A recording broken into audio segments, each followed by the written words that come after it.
निर्धन, ब्राह्मण, गैर ब्राह्मण, और ये तो फिर भी मनुष्य ठहरे, सभी में तो अणु से ब्रह्मांड तक सभी शामिल हैं, चींटी से हाथी और गौरैया से गिद्ध तक सभी। ये है ब्राह्मणों के आदर्श, ये है हमारी एक दूसरे का हाथ थामकर आगे बढ़ने की भावना।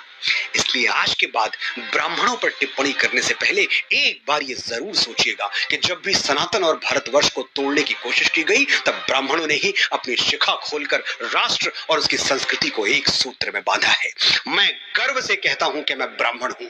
मैं वो दधीची हूं जो विश्व कल्याण के लिए अपनी हड्डियां दान करने से पहले 2 बार नहीं सोचता।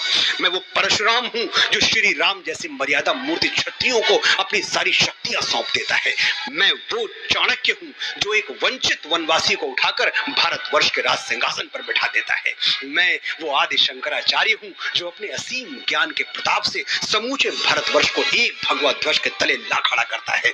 मैं रामकृष्ण परमहंस हूं जिसकी शरण में आने वाला विवेकानंद हो जाता है। मैं स्वामी समर्थ रामदास हूं जो छत्रपति शिवाजी महाराज जैसा शिष्य देके इस धरा को धन्य कर देता है। मैं पेशवा बाजीराव बलाड़ हूं जो एक राजपूत राजा के स्वाभिमान के लिए थाली में सजा हुआ भोजन छोड़कर रणभूमि की ओर चल पड़ता है। मैं मंगल पांडे हूं जो स्वाधीनता के मस्तक पर तिलक बनकर जगमगाता है। मैं राजगुरु हूं, तात्या टोपे हूं, परमवीर कैप्टन मनोज पांडे हूं। मैं चंद्रशेखर तिवारी आजाद हूं। मैं वीर सावरकर हूं जो अंडमान की सेलुलर जेल में 2 कटोरी पानी पी के स्वाधीनता के स्वप्न को जीवित रखता है। मैं बाल गंगाधर तिलक हूं जो भारतवर्ष को एक बार फिर अपनी संस्कृति पर गर्व करना सिखाता है। मैं दयानंद सरस्वती हूं जो अंग्रेजों के पथभ्रष्ट किए हुए भारत को संदेश देता है, वेदों की ओर लौटो।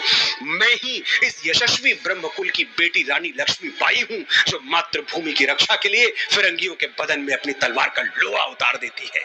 हम ब्राह्मण हैं, जन्मजात तपस्वी हैं, जन्मजात साधक हैं। हम संगीत की साधना करते हैं तो तानसेन बन जाते हैं, स्वर साधना करते हैं तो लता मंगेशकर कहलाते हैं, और शब्द साधना करते हैं तो महाकवि कालिदास और गोस्वामी बाबा तुलसीदास के नाम से अमर हो जाते हैं। आर्यभट्ट, वराह मिहिर, श्रीनिवास रामानुजन, वेंकट रमन रामकृष्णन, हजारों लाखों यशस्वी ब्राह्मणों के नाम हमारे ब्रह्म पटल पर स्वर्णाक्षरों में अंकित हैं। मैं कितनी भी कोशिश कर लूं ये किस्सा रह जाएगा आधा। किस किस के मैं नाम गिनाऊं, सांसें कम हैं, लोग ज्यादा। ब्राह्मण भारतवर्ष का मस्तक है, ये मस्तक झुकना नहीं चाहिए। आपने बड़े धैर्य से सुना, बड़े ध्यान से सुना।